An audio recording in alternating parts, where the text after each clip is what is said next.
Okay, I'd like to call the August 12, 2024 Peachtree City Planning Commission meeting to order. If everyone would please rise and join me in pledging allegiance to the flag of our country. I pledge allegiance to the flag of the United States of America and to the republic for which it stands, one nation under God, indivisible, with liberty and justice for all. I'd like to welcome everyone this evening.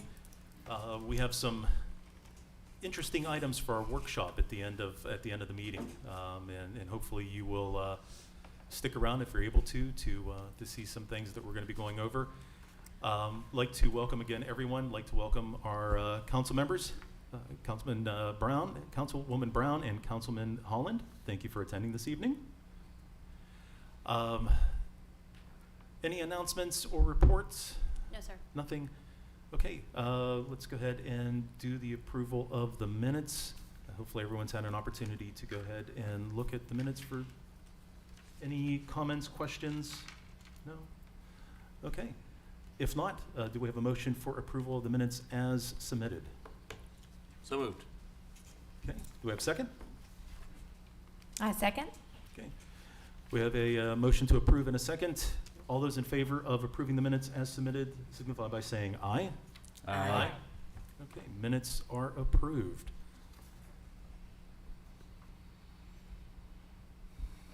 Let's see here. Any other items, additions, deletions? I kind of skipped over that. I'm sorry. Went straight to the minutes there. Nothing? We're good. Okay, good. So we have no public hearings. We have no old agenda items. Our first item this evening is new agenda item, conceptual site plan and building elevations. Take 5 Oil and Coffee Shop, 2714 Highway 54 West. Do we have the applicant or representative? Hello, my name is Teresa Curry and my address is 70 Mansell Court in Roswell, Georgia. And we are here to modify a site plan that was previously approved by you guys for a 4-bay oil change, take 5. Step closer. And the owner would like to reduce that to a 3-bay oil change and add a coffee shop where the 4th bay was. So we are here before you to present that site plan and obtain your approval so that we can proceed. Now this site is currently under construction, so it's kind of unique. They were building the 4-bay oil change and now they've modified their plan. Okay. So I'm going to go ahead and turn that over to staff to go ahead and give the report. Sure thing. Is this on? I don't think this is on.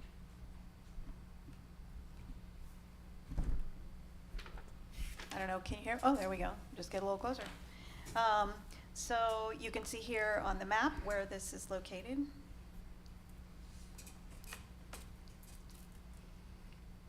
How do I get the, oh, there we go. In that long, slender piece there on Highway 54. You've probably seen it under construction. This zone is GC General Commercial. It's also in the Highway 54 Corridor Overlay District. I have here for you as a comparison the proposed modifications to the site plan on the top, and below is the approved conceptual site plan that you saw and approved back in February of 2023. And there, the changes are highlighted in the clouded areas. Oops, excuse me.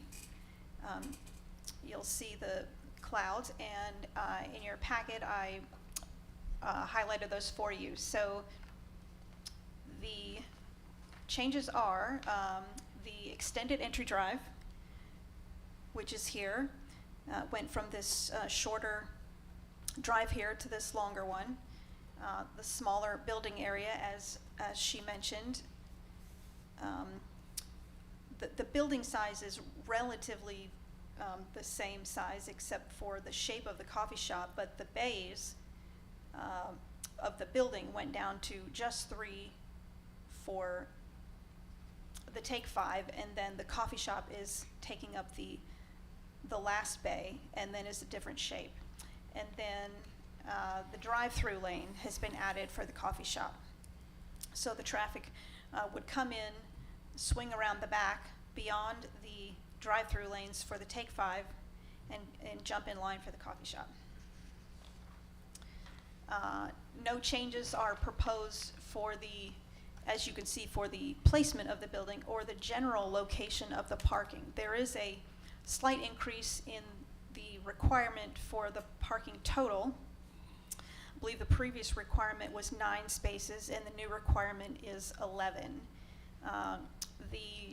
Just as a reminder, the overlay district has a different parking requirement than our normal parking requirements for these uses, as a minimum of 4 per thousand and a maximum of 6 per thousand, and they are meeting the minimum requirement of 11 spaces.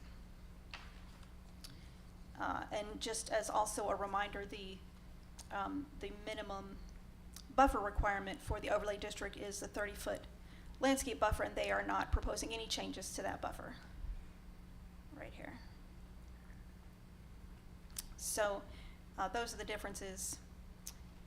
And actually, during the construction drawing approvals, we actually had gone to this parking layout. So this looks like a change between here and here, but this is not a change so much from the final construction drawings. Then, moving on to we can back up if you have questions, but we'll move to the elevations too, just so you can get the whole picture. I will say that the coloring, and you might have noticed this when I sent out the approved elevations earlier today. While there's not a significant change to the materials, the coloring on these on the drawings looks severely different when you compare them. The base color, the primary brick color, is actually the same. This Cambridge red color. I don't know why it came out so dark here. So the changes are the accent brick, being this red for the accent stripe has gone from the Portsmouth to this stone colored, and then the base is actually the same. Let's see, the wainscot remains the same. Again, it was not colored in the first elevations. And then the roof has changed. It used to be a metal roof, and now it is proposed to be a shingled roof, a charcoal colored shingle roof. And then here's the building materials to compare. So like I said, the only change is the main change is the accent color and the roofing material.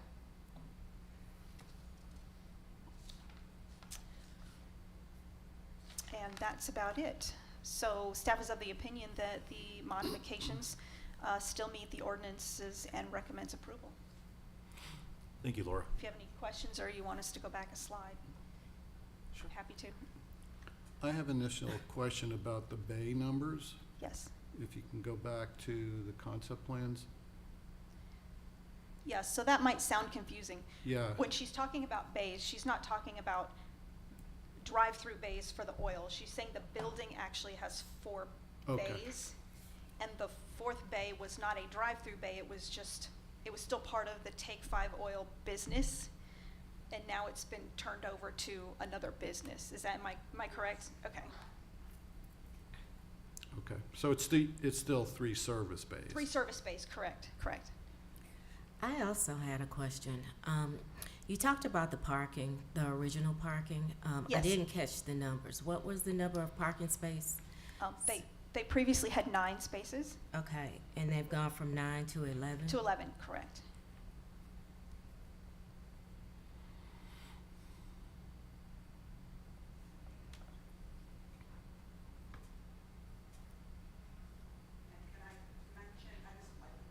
If you would Come up to the. please up to the microphone, yes, please. Thank you. The coffee shop is a drive-through only. It will have a walk-up window, but there's no indoor dining. So the 11 parking stalls will be sufficient for both of these uses.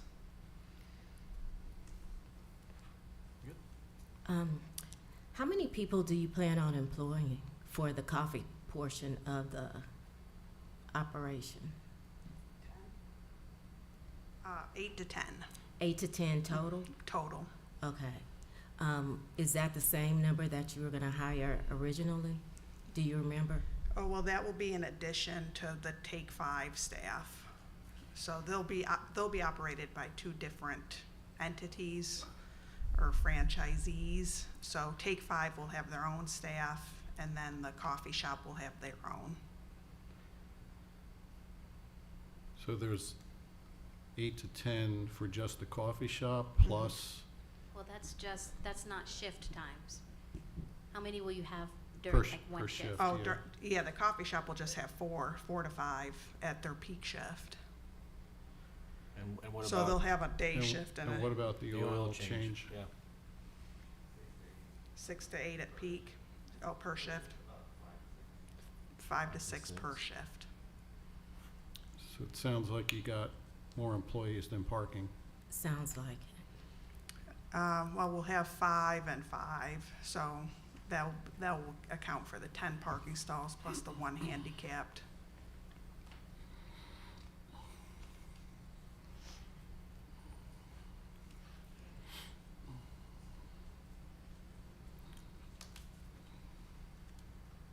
Mr. Johnson, any questions? So regarding the parks, is that I'm gonna try this new feature.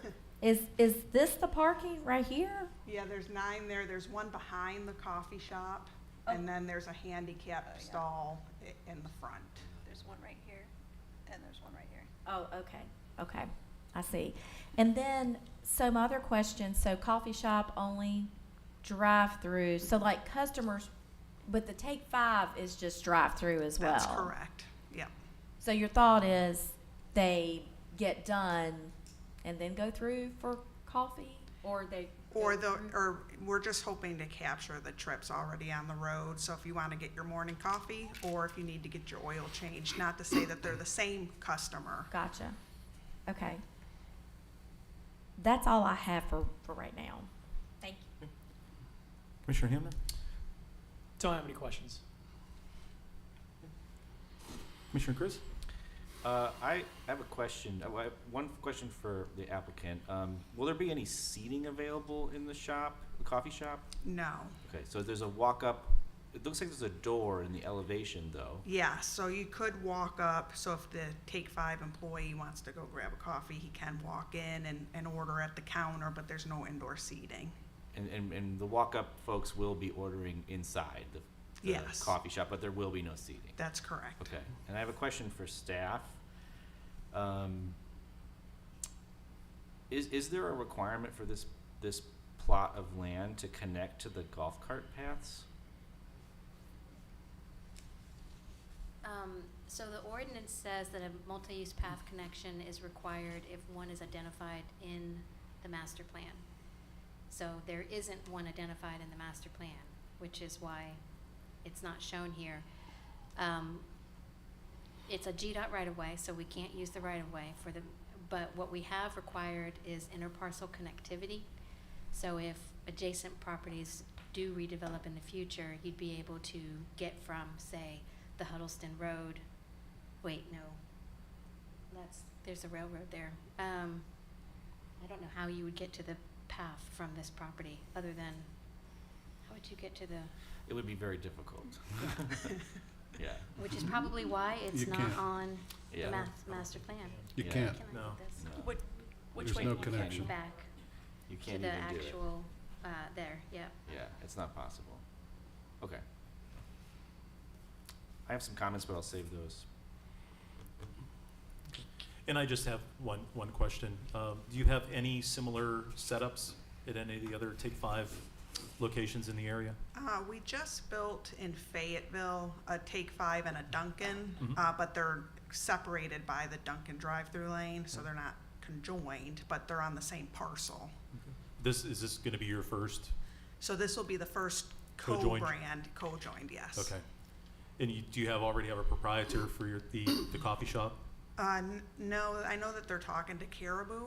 I don't know if you're familiar with Mhm. that coffee, but Okay. yeah. Good. Well, we're gonna have to send it over to comments. Commissioner Chris? So I'm happy to see this coming back. I mean, I think coffee is a needed amenity in our city, you know, obviously.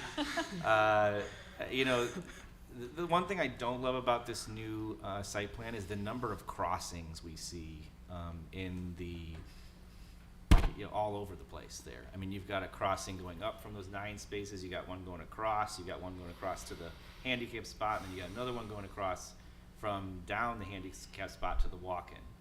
It just seems like an accident waiting to happen if you're allowing a lot of folks to come and do walk-up coffee.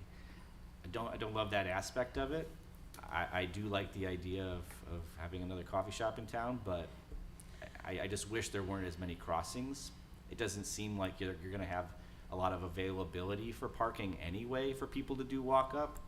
So, you know, I mean, my suggestion would be just eliminate the crossings and have it be, you know, drive-through only, you know, not even have the walk-up. Yeah, we don't foresee a large majority of this business in the walk-up. You know, that door really is provided for egress purposes from the building.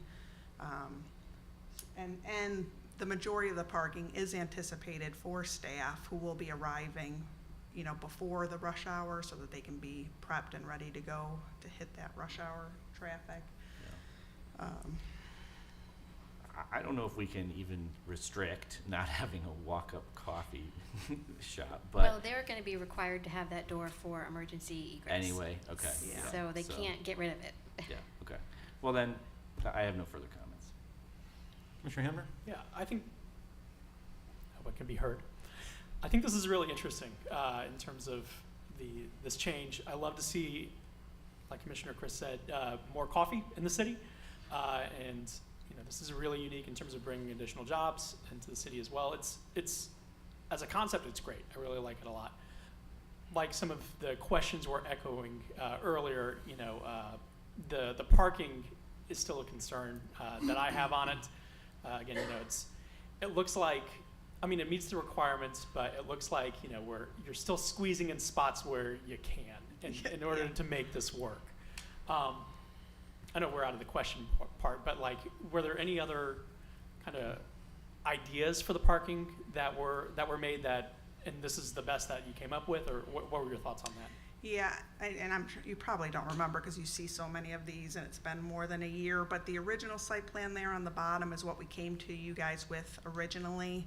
And you had the same comments and questions for the oil change facility, and that's why during plan development, we went with that larger parking area in the rear to pick up additional parking. And they are probably losing at least 3 parking spaces because of the interparcel connectivity requirement. Which we would love for it to connect to that cul-de-sac behind us, but the odds of that ever happening are probably very low. Understood. Those are my comments. Okay. Commissioner Johnson? So really the same comments. I do like the concept. I think it's kind of cool. So I'm interested to see how it turns out. Again, I think we've calculated there doesn't seem to be enough parking. So that would be a concern of mine as well. But I do like the concept. Great. Commissioner Reeves? So I know the question period is over. I'd like but- to reopen that. I haven't finished, I haven't asked any. That's okay. So just looking at it, I can only echo what I've heard already.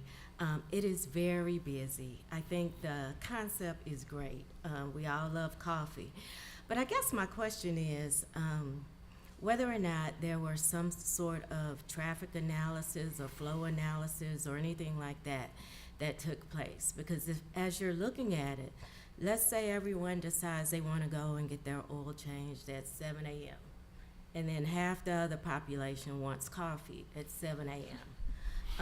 These 3 bays that you have there, if there are more than, let's say, 4 or 5 people in each one of those lines, then what happens to your coffee line? And how do you prevent backing up traffic? Well, and actually, the oil change facility can accommodate 12 cars before it would impede the coffee shop. And the coffee shop stack can accommodate 7 without interfering with the oil change. The coffee shop is small. It's 1,100 square feet. So that translates into how many trips can be generated. And so we actually do have quite a bit of stacking on site because we're so long and deep in this parcel. We're very narrow, but just that section for the oil bay is 12 cars.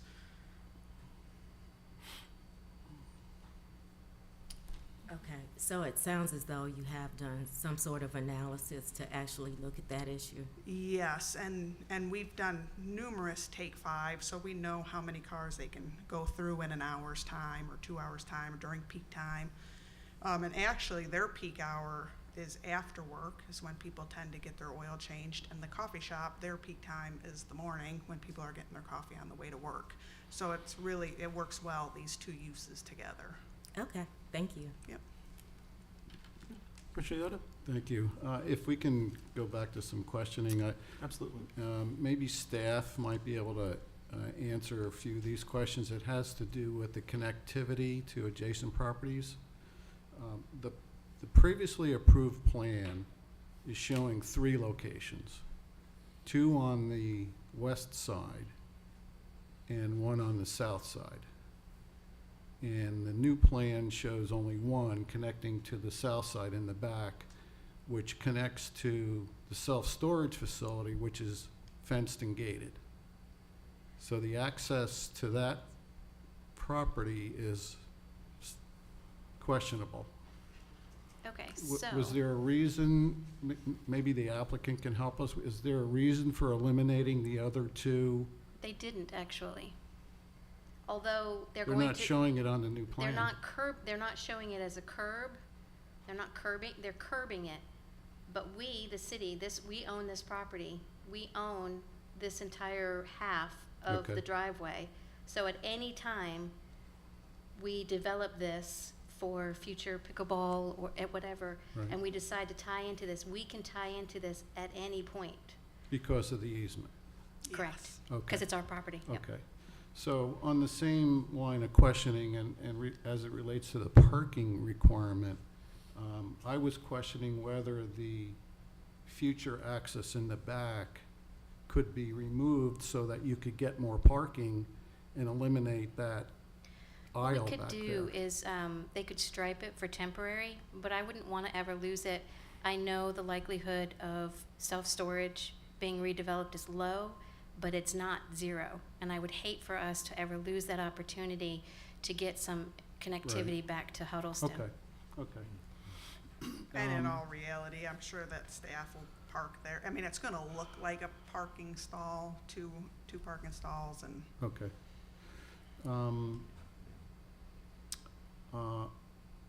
I think I want to follow up on Commissioner Reeves' questions about the traffic analysis and site, and my concerns were that the coffee shop drive-up could potentially back up across the back of the opening to get into the Take 5 slots. So you haven't really looked at how many cars you, at peak time, might need and whether this plan provides enough? yeah, no, we did look at that, and just running the simple trip generation calculations for a coffee shop of this size, our stacking can be accommodated in our drive-through lane. Okay. In reality, or, practically, if that happens where it is backing up on a daily basis, Take 5 would send an employee out there to just keep cars leaving a break so that their customers could get in. Okay. On a circulation question, you've moved the trash enclosure a little bit and you reoriented it. Have you looked at how the trash vehicle is going to get to that location through the site? Yes, we also ran our truck analysis, our Okay. truck turn for our garbage truck, so that they can get in and back up and get out. Okay. My last question is, it's kind of a question comment. A lot of the recent and more modern drive-through facilities, be it any kind of a fast food, has a bypass lane. So that if a car gets in the queue and decides they don't want to wait, this plan doesn't afford the ability for somebody to escape. That is true. Yeah, this site is what we have extra in depth, we lose in width. It's such a very narrow site, so there is no escape lane. That is correct. Okay.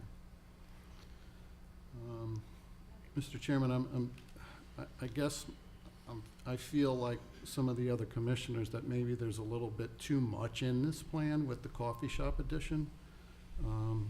But I'd like to hear what the other commissioners have to say about that.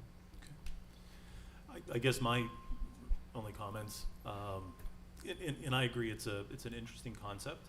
I guess a question to take 5. I mean, do you typically see 12 vehicles, 3 in bay and 9 sitting awaiting? I mean, I wouldn't think that would be typical. That would be very unusual. Well, I wouldn't say very unusual, but that would be unusual. Very unusual.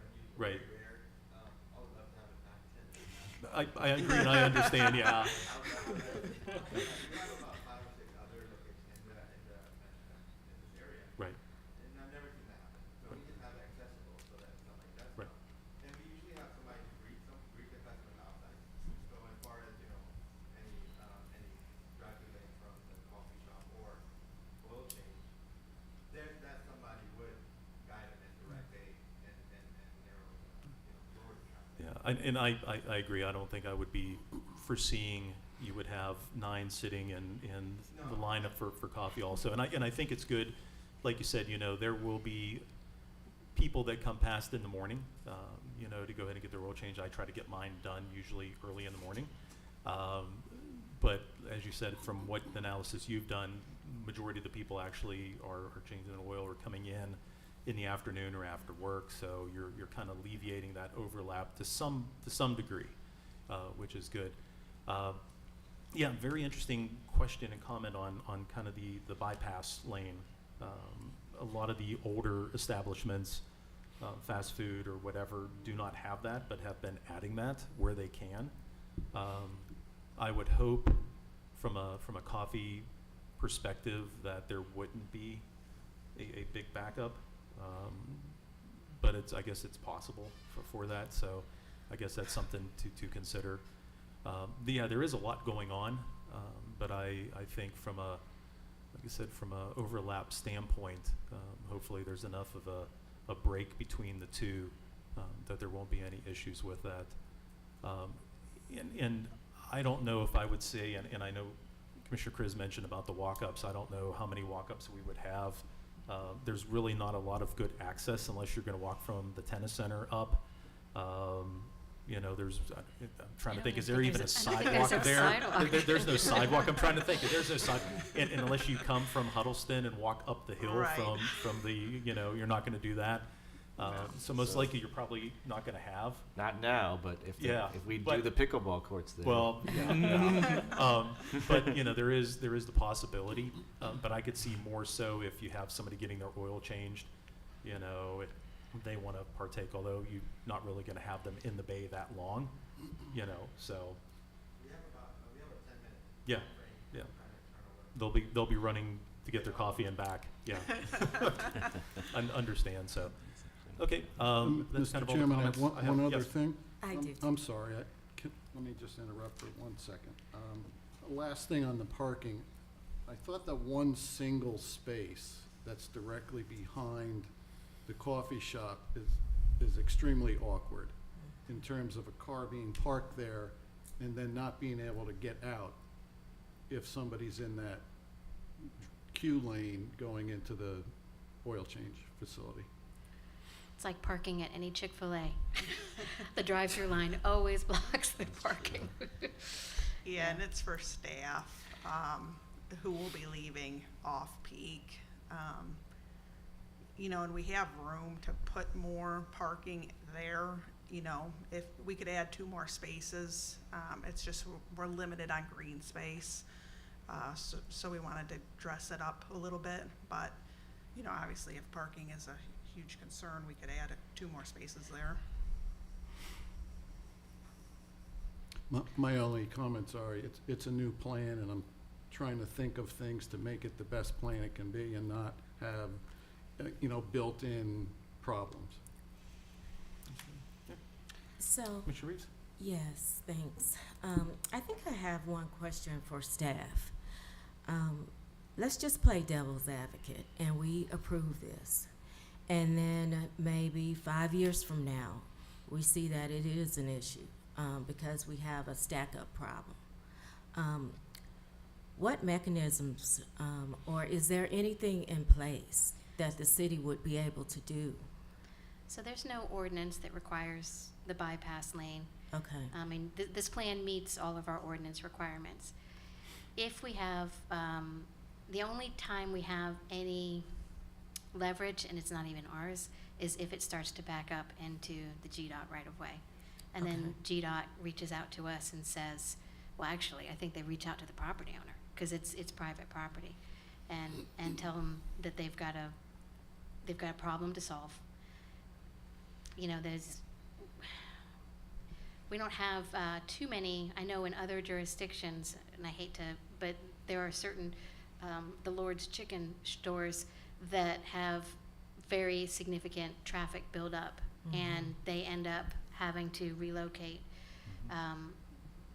You know, I think if it became an issue, it would start to impact their businesses.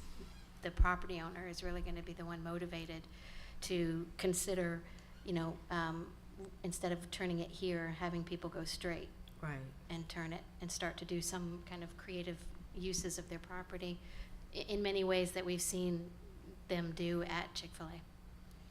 And what's not shown on this screen is the decel lane that this owner is creating.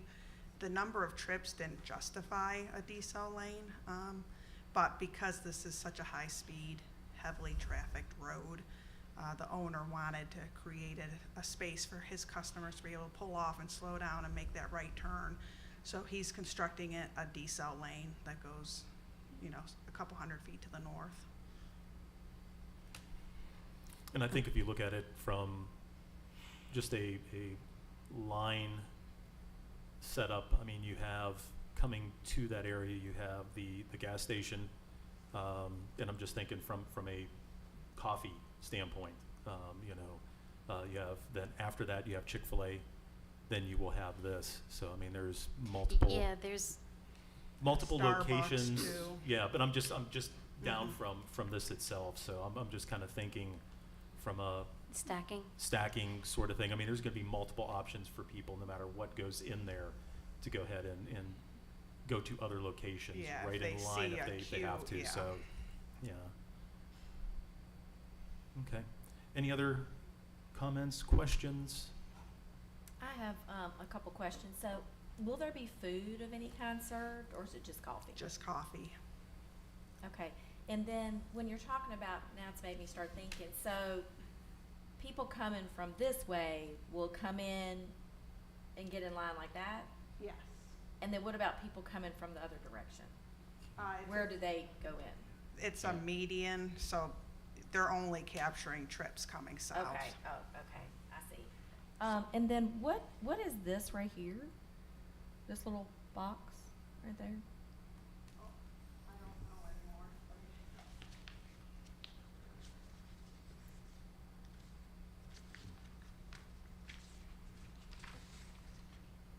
Oh, it's the freezer cooler for the coffee shop. Oh, okay. And then you said that you could add a few parking spaces. Where would they be? To the where the one In says, here? Yeah. Okay. That would just be added to the one where it says one. Right. Okay, those are my only questions, and I don't really have any other comments. Anyone else, questions or comments?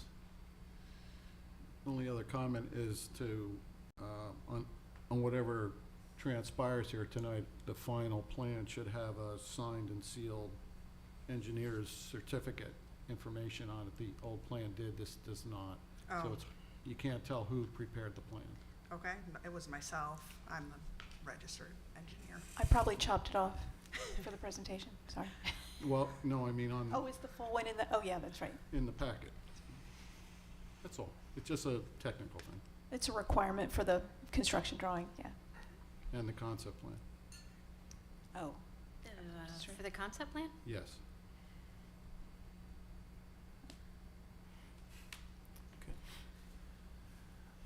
Okay. Anything else? That's it. Okay. That being said, do we have a motion? Mr. Chairman, I motion that we approve the conceptual site plan and building elevations for Take 5 Oil and Coffee Shop at 2714 Highway 54 West as submitted. Okay, so we have a motion to approve as submitted. Do we have a second?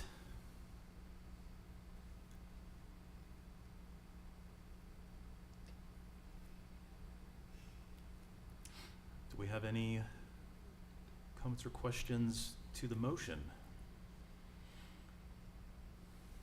Okay, so we do not. I would like to approve it with the condition that they add the additional parks, the two additional parks, as she mentioned.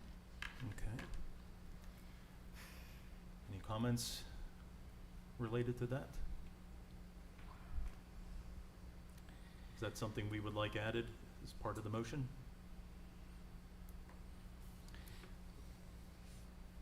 When do they come back for the landscape plan? That would be after this is approved then? Oh, sure, yeah, it'll Yeah. be after it's mostly constructed. Oh, okay, yeah. Yeah, they can't come back for a landscape plan until they start going vertical. Yeah, yeah. How close are they to the landscape area requirement? They've met the 30-foot buffer. No, I Requirements. mean, did you indicate that you were close or about to exceed the amount of landscape area on the site? Did you say that earlier? Yes, we were just paving the whole site and leaving very little green space. So since we were meeting the parking requirements with the 11 stalls, we didn't add in those 2 additional ones. But since that's a bigger concern than planting the trees, we're happy to do it. So there is not a minimum landscape area requirement for the entire site? there is, and they provided an exhibit showing that they were close to being able to provide the inches, the caliper inch requirements. Just Yeah, it's not an area. Just it's to the- show me. The tree replacement. yeah. So there is not a requirement for a minimum landscape area percentage? Correct, Okay. unless they're, except for that buffer along the major corridors. So adding the parking that we're talking about would not have any impact on that? Would not require a variance or anything like Right, that? unless we get to the landscape portion and they can't meet that 50% requirement. I think they'll be able to meet at least that. I do too. Yeah. I think we're fine. I would suggest adding the parking as recommended. Okay. 2 spaces or 1, or what are we talking? I would add as many as possible and not exceed the landscape area requirement. Mm. Yeah. It looks like you'd probably be maxed out at about 2. Yeah, I know I can fit 2 in. Yeah, with the radius right there, it'd be Yeah. probably really tight to get 3 in. Yeah. Okay. So do we have, Okay, what's this one? an amended, All right, since so we did not have in a second? I'll move to approve the conceptual site plan and building elevations for the Take 5 Oil and Coffee Shop at 2714 Highway 54 West, with the condition that 2 spaces be added immediately behind the coffee shop, adjacent to the 1 space that's currently there. Okay. Second. Okay, so we have a second? Okay. I second. Oh, yeah, We have a that's second. okay. Okay. All those in favor of approving the Take 5 with the condition of 2 additional parking spaces being added, signify by saying aye. Aye. All those opposed? Nay. Okay. So we have approval of 4 to 1. Thank Okay, you. Thank you.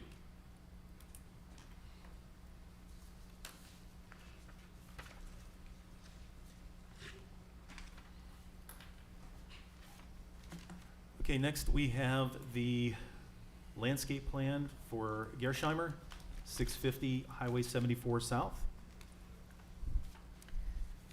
Turn it over to staff. I'll go first. All right, so we have a plan for Gersheimer. You're all probably quite familiar with where this is located on Highway 74. Their expansion project has 182,421 square feet of impervious surface area, which requires them to plant at least 546 caliper inches of canopy trees and 364 inches of understory trees, which is quite a lot. And therefore, they are requesting to use the tree fund alternative compliance option. And as we know, they are required to plant at least 50% of those caliper inch requirements only after they have planted the site to its fullest capacity. So let's look at their plan. They have provided 51% understory trees and 60% of the canopy tree requirements. As a reminder, a portion of the 60-foot landscape buffer was removed along Highway 74 for their construction entrance. And you can see the section outlined in this red area is where they are proposing to replant the buffer with a variety of evergreens and hardwoods that include some green giant arborvitaes, some cryptomeria, and some bald cypress, and also some American hornbeams, which are the bright yellow symbol there, and a few other things, some elms. Let's see what else. Some zelkovas, mainly the bald cypress, the arborvitaes, and what was the other one? The cryptomerias is this darker green color, scattered all throughout here. A couple of flowering trees closer to the building. And they have not counted that area towards their requirements. So this section of this plant list down here are all these trees here that aren't counted. And this section, I don't know what this thing is doing, this section are the ones that are counted towards their requirements. And the total tree fund contribution comes to $51,000.50. Staff is of the opinion that they have met the requirement here by planting the site to its fullest capacity, and therefore recommends approval with the tree fund alternative compliance. Thank you, staff. We have the applicant. My name is Fred Howry. I'm the president and CEO, senior site director of Gersheimer Peachtree City. So, Thank you. Okay. Do you have anything else to add before we go for some questions? that's a lot of trees. It is. that is a lot of trees. We're going to go ahead and start down with Commissioner Leota. Any I think questions? it's a good plan. It's a good plant mix, and I don't have any comments. Commissioner Reeves? No questions, no comments. Commissioner Johnson? No, are we doing questions and comments? Go ahead and do questions first. No yeah. questions for me. No thank questions. Commissioner Hamner? No questions. Commissioner Chris? No questions. Any comments, Commissioner Chris? It looks great. Commissioner Hamner? Beautiful. Commissioner Johnson? you. Yes, I love it, all the colors and everything. I really think it will look good. Commissioner Reeves? Same here. I remember seeing the colors the first time. It's it's pretty, real nice. Mr. Loda? No, it looks good. It's a good plan. Yeah, thanks. We're excited to get to this phase. We've been progressing quickly, and we want to get this behind us and keep on moving. I have I guess, couple comments. First off, I went past the site and Yeah. pulled in the parking lot and Mhm. was hoping to actually get over to that area, and it's not easy to get to, so I didn't try. But of course, drove past it multiple times.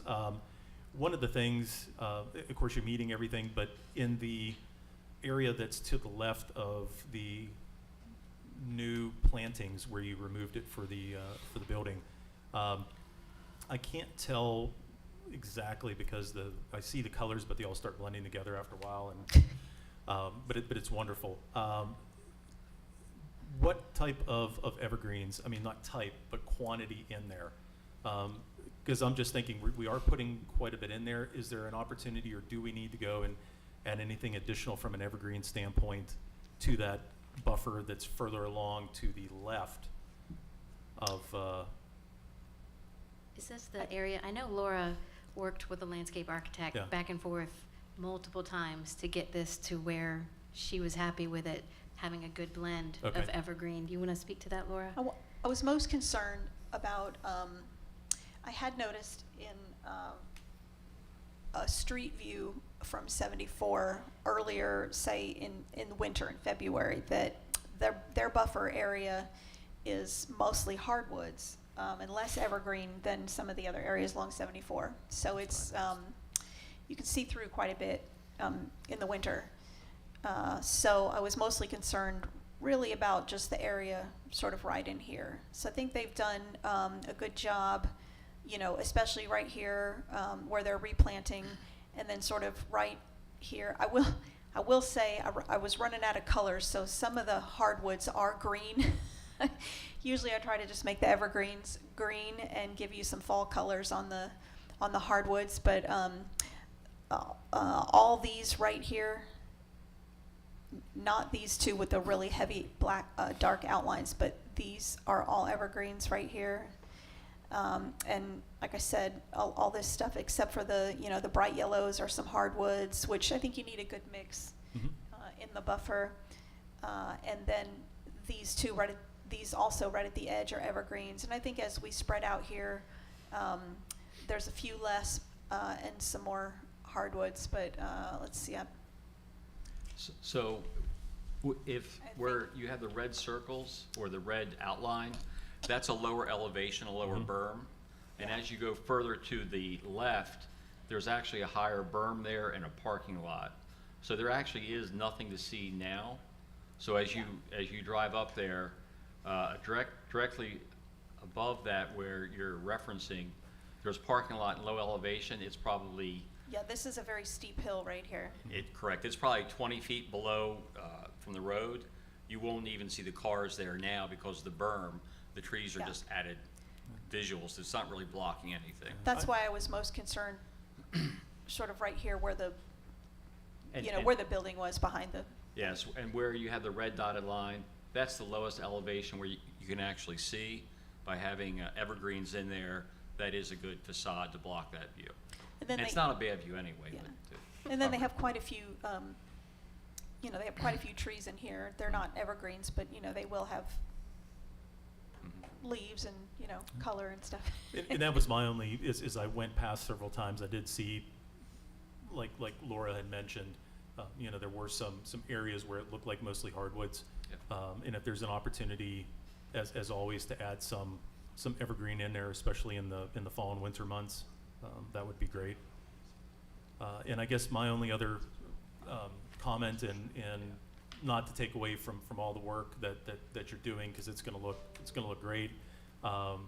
If there's any opportunity to maybe update the plantings in front of the sign, also around the sign, just to go ahead and hide the base a little bit more, Okay.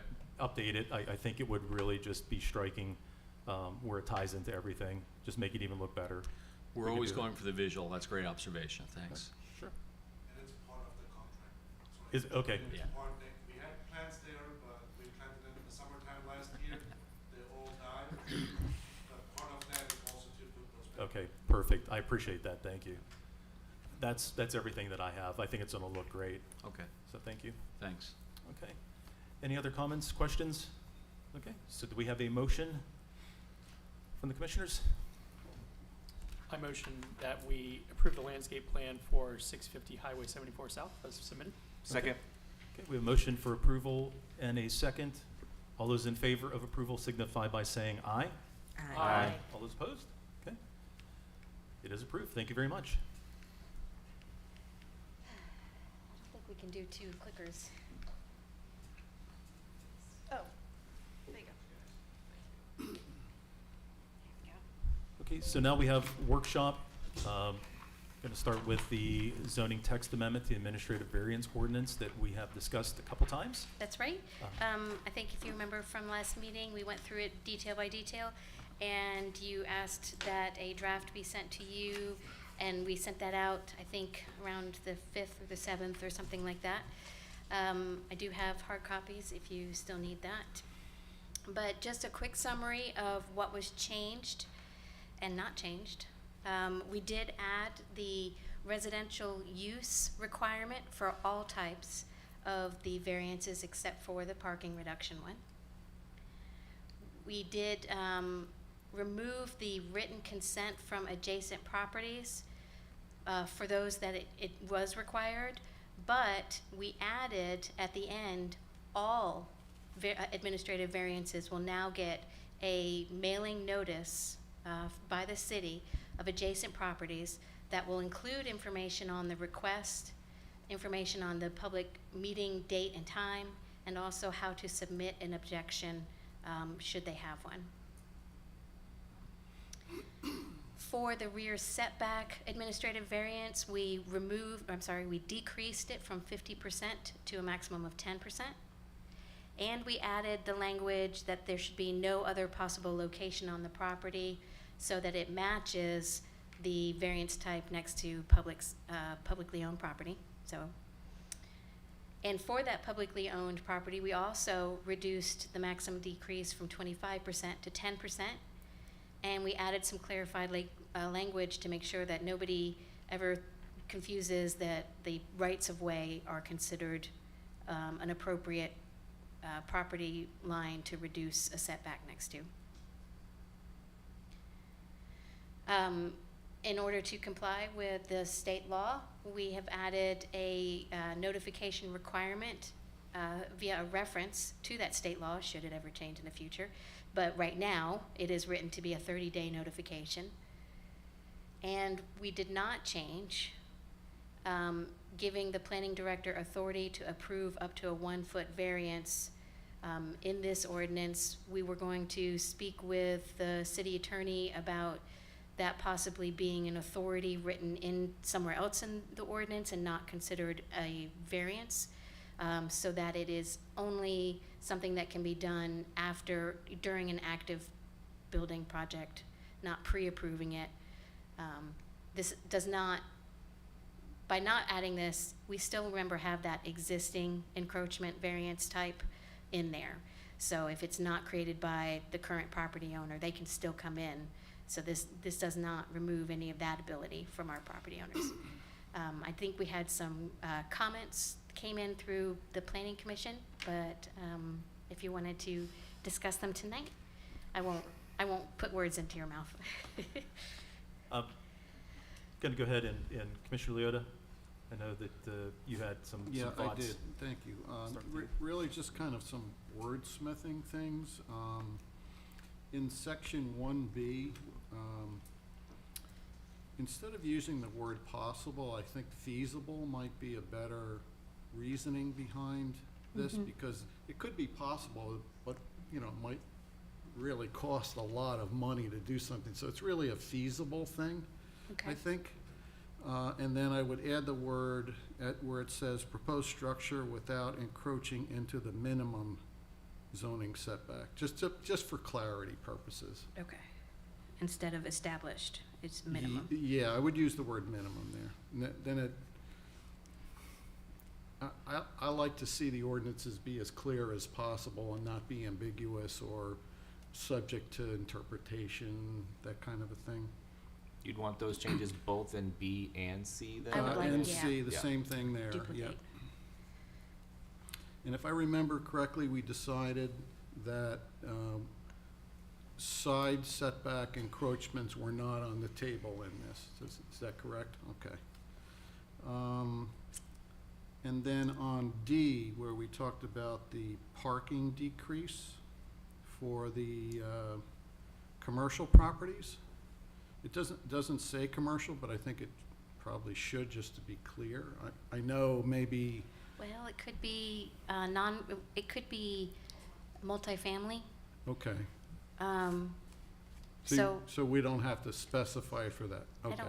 don't. Then I remember we talked about getting some kind of a report from the applicant, either showing how many employees they have, or some kind of a traffic report that says this is how many shifts they have, and so we have something documentation. to substantiate it. Yeah, so some kind of a report submitted to document the decrease.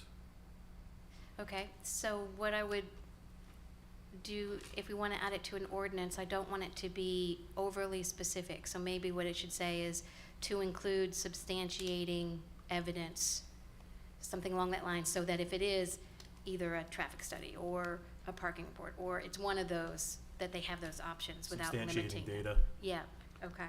Right. And then on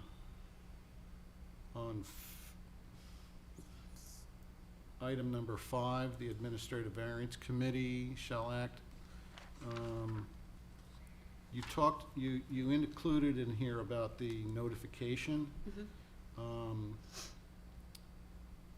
A question then, if there's an adjacent property owner who does submit an objection, Then that would be given to the Administrative Variance Committee for them to review and determine if it's, okay, so Appropriate. should that be specified here? Like, if there's an objection, should they have to just go back to the regular variance process? No, I think that through the discussion, we were saying that just because somebody objects doesn't mean that it shouldn't be approved. Somebody could object about stormwater runoff when the issue is about Right. something else. Yeah, I think we said the objection had to be relevant to the proposal. Right, but I think what is relevant should be determined by the Administrative Variance Committee. Don't, I Okay. mean, because otherwise, we can't imagine every possible scenario, so Right. we need to have a little bit of built-in.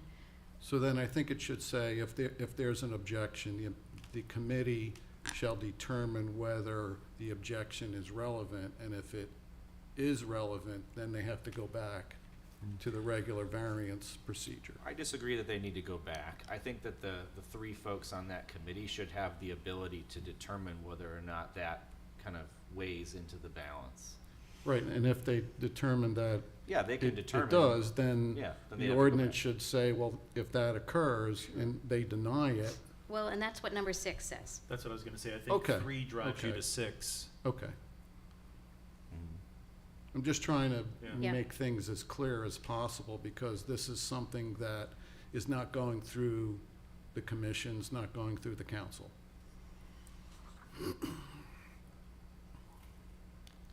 Yep. That's it? Those are my comments. Commissioner Reeves, any? No, Questions, I don't comments? have any additional comments. Sure. Commissioner Johnson? No comments. I found one typo in Oh, there, tell me, but, tell me. under number 6, where it says in red, does Oh. not meet the requirements of this section, the applicant may. May, oh, not apply. many. See, that's good, That's all I have. that's good. Nice catch. Commissioner Hamner? No additional comments. Commissioner Chris? I'm nervous about what you said about the multifamily properties being able to reduce their parking by 25 spaces. 25%? Or 25%, yeah. Worries me that could happen without like a public hearing. So the folks who live in that property could come forward and say, no, we really need these spaces. I think we have to, there's a certain amount of trust that we have to put into this committee for them to recognize when a request is not feasible or is not appropriate. Right now, we have, I think it's one parking space per unit. So we've got 2 or 3 bedroom units out there, and they only have to, so for them to come in for a reduced parking, I'd be surprised if that, I've never seen a multifamily come in for reduced parking. They usually want more. And if they were to come in, there's no data, there would be no substantiating data showing that they need less than 1 parking space per unit. Got it, yeah, that makes sense. And I think that defaults then to the detriment of other property The public, yeah. owners. And I for think Right off the bat, yeah. that's where my concerns were coming from, that maybe it should just say for commercial only. They Well, don't what about industrial? Or Or office. Commercial, non-residential. Or non-single family residential, or, I mean, No. We would just say I- non-residential. Non-residential. Non-residential. And then it leaves it available to the retail, the industrial to make their case. But residential is a concern to reduce parking. Because Okay. it doesn't happen anyway. Yeah, that would be my suggestion.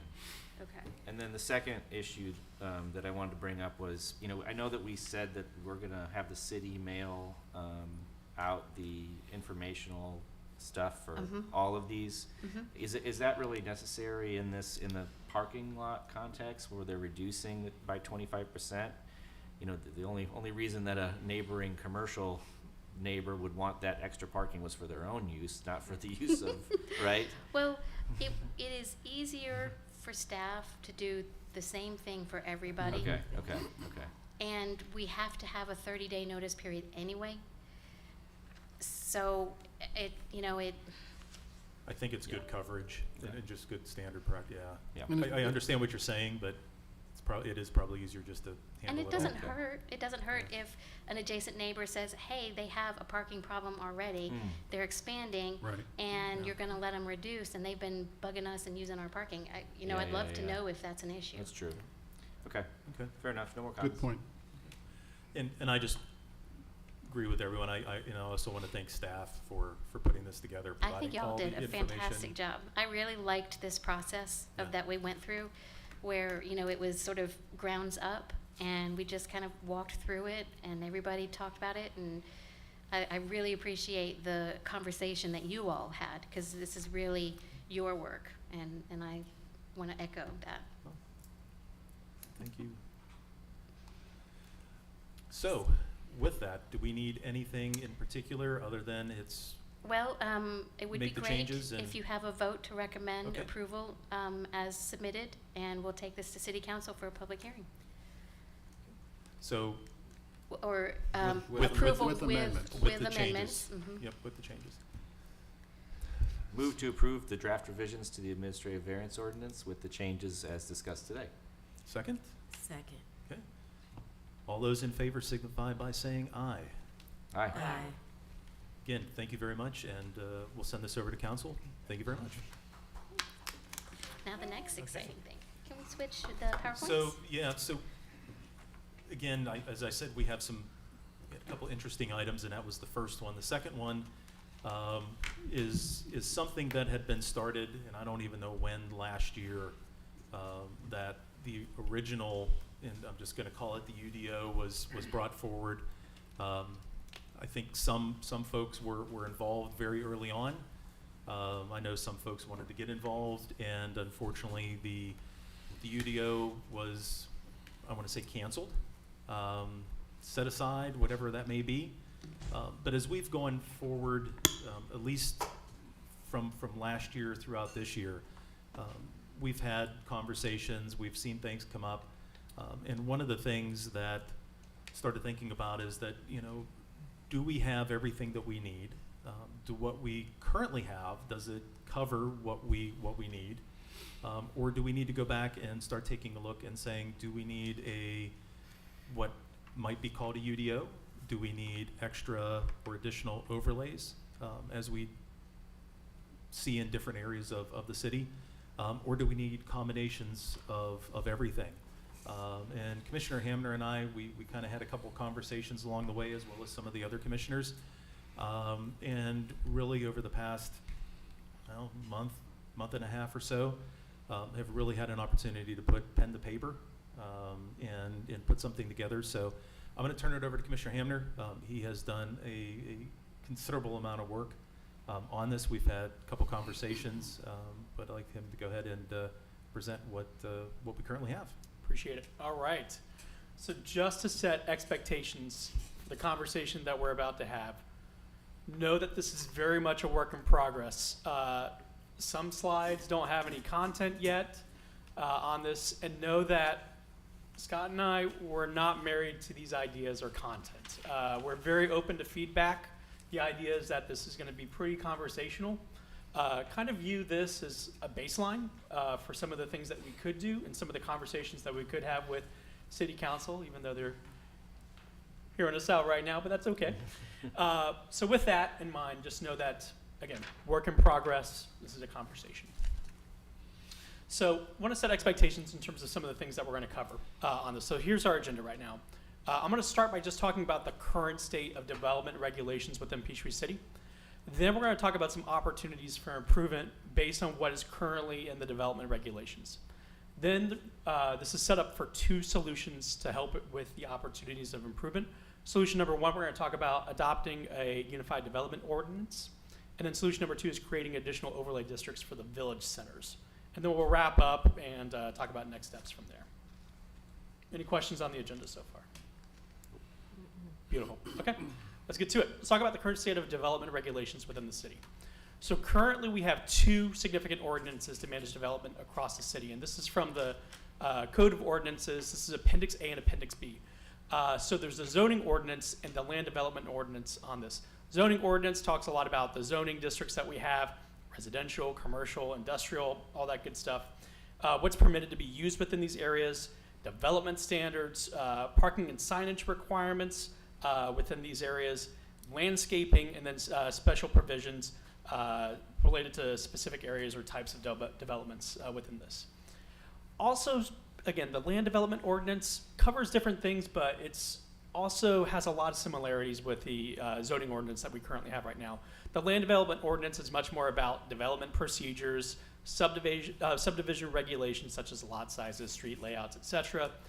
Very important environmental protections in terms of the way that we manage our stormwater, erosion control, infrastructure requirements, and then also design standards. Again, two separate things, but they very much complement each other on this. Additionally, we have the 2022 comprehensive plan to guide our growth and development. There's a whole section called the land use development section between pages 46 and 59 of the comprehensive plan. Really highlights four things. First of all is the village concept. It's obviously very central to Peachtree City's development. It sets us apart from other areas, and it combines the idea that residential areas should be complemented with vibrant village centers that prioritize walkability, social interaction, etc. The village centers itself, it's a place of commercial properties within the focused developments and an emphasis on accessibility, safety, and aesthetics. Also, we talk about land use within the comprehensive plan, so that way we can emphasize protecting residential character, making sure that we are protecting the sensitive environment areas and promoting redevelopment to maximize infrastructure. And then also it echoes a lot of the things that we were talking about earlier with zoning. It's saying, that we're structured around around maintaining the village concept with appropriate growth zoning for each area to ensure that we're having sustainable growth and community preservation. And finally, we also have 4 design guidelines that apply to certain areas of the city that apply additional regulations and standards. First one is, this one's kind of a really broad in terms of the way it's applied across the city. It's the property along major thoroughfares. It's basically saying that if a property's within 500 feet of a major thoroughfare, it gives rules for new construction and modifications. And it also references that it is enforced by our legacy architectural standards ordinances as well. Next is the property within Highway 54 West. I think all of us on planning commissioner, very familiar with this. This is the overlay around the avenue and then Walmart. Obviously, we talked a lot about this in 2023, and as you guys may recall, there's a lot of information and regulation and suggestions and all sorts of good stuff within that about aesthetics, safety, functionality, and also recommending certain building design, signage, etc. And also, very importantly, also pedestrian access, which some of these other regulations and standards that apply to certain areas don't include. That's important for us to talk about later as well. I'll go through these very quickly. There's also the Lexington Village area, which is around the Sprouts area. It's rules adopted for that area, but they're also very different from the Highway 54 West District, and it lacks some of the overlay district's benefits like rules regarding pedestrian access. And then also there's Wilshire, which is the village that applies to the pavilion where the Publix is down there. But again, it has some of the things that lack that I said earlier about the Lexington Village area. It lacks things about pedestrian access, and also, again, tries to still give character to those areas. I know there was a lot. There's a lot more that you can look in the appendixes of our ordinances as well. This is just very high level, but any questions on any of these things so far? Okay, perfect. Again, we have a lot of regulations and ordinances in order to give our character. So there's a lot of benefits to all of these things that we have developed for ourselves. Obviously, it establishes the village concept, makes sure that we have zoning districts, says what we can permit uses within these areas as well, which can help with land use and protecting neighborhood character. Gives us development standards, environmental protections, infrastructure requirements, design standards, subdivision regulations, landscaping requirements, signage control, especially, and also as well, special overlay districts, which again are to help tailor certain areas. And also very important for city staff, it gives a very good outline in terms of the approval process, so that way we can say exactly how this meets city standards, and also gives us ideas in terms of maintaining high quality consistency construction. Pause for a minute, any questions? Cool. All right, so this is our introduction to basically what we currently have as a city for ordinances and regulations. But I do want to talk about some opportunities for improvement that could potentially happen for all of these things. So despite the benefits that we have, there have been flagged within certain documents, like when we were considering doing the UDO previously last year, there were things being called out in terms of like, hey, these are areas for improvement on this. And there's other documentations as well that I tried to pull out some of the things that had been said about ways that we can improve basically our ordinances on this. So I'll go ahead and say this. This is a laundry list of things right here. I'm going to highlight a couple of them right now, but the idea behind this is that when we go to city council, I would love for us to have not a laundry list of things, but rather a really deeper dive in terms of saying, like, if we are saying that we have an unfocused approach, which is something that was mentioned in some of the documentation that was presented to our paying consultants for the UDO. There were things in there that was like, hey, we have, for example, 3 terms with contradictory definitions across 3 different documents. It would be great for us to really pull those out and to provide, instead of just saying, hey, this exists, for us to give a lot more details around some of these things. Same thing for maybe saying that, we have locker requirements for all village centers. I'll say this, everything that I walk through here is not reflected in some of the things about Aberdeen, Glenlock, and Kedron at that same level of everything else that was previously discussed. So again, it's a matter of like, we can provide some additional information about like maybe what is it in Aberdeen, what is in Glenlock right now. If it doesn't exist, we call it out specifically on that. Contradictory standards. Yeah, we're saying, like, it's been flagged across multiple chapters and sections within the local design manual that there's contradictions that are happening. Again, pulling out those examples and really just highlighting those, as opposed to, again, giving a laundry list of everything that's happening right here. So that's the idea really for this section right here. Some of these things I think are probably more important than others. There's probably even things that are missing on this list, despite the fact there's like, I don't know, There's 10 plus things already in this list. But there may be some really important things that we're missing on this, which we can continue to work as a group. We can work with city staff as needed as well on this. But that's really the idea behind this section. I have a question for Robin. As you administer the design guidelines and the zoning, I'm sure you come across things in our ordinances that you say to yourself, we should change that. Do you happen to have a list of those thoughts that we could access? That would be helpful. Yeah, I created one.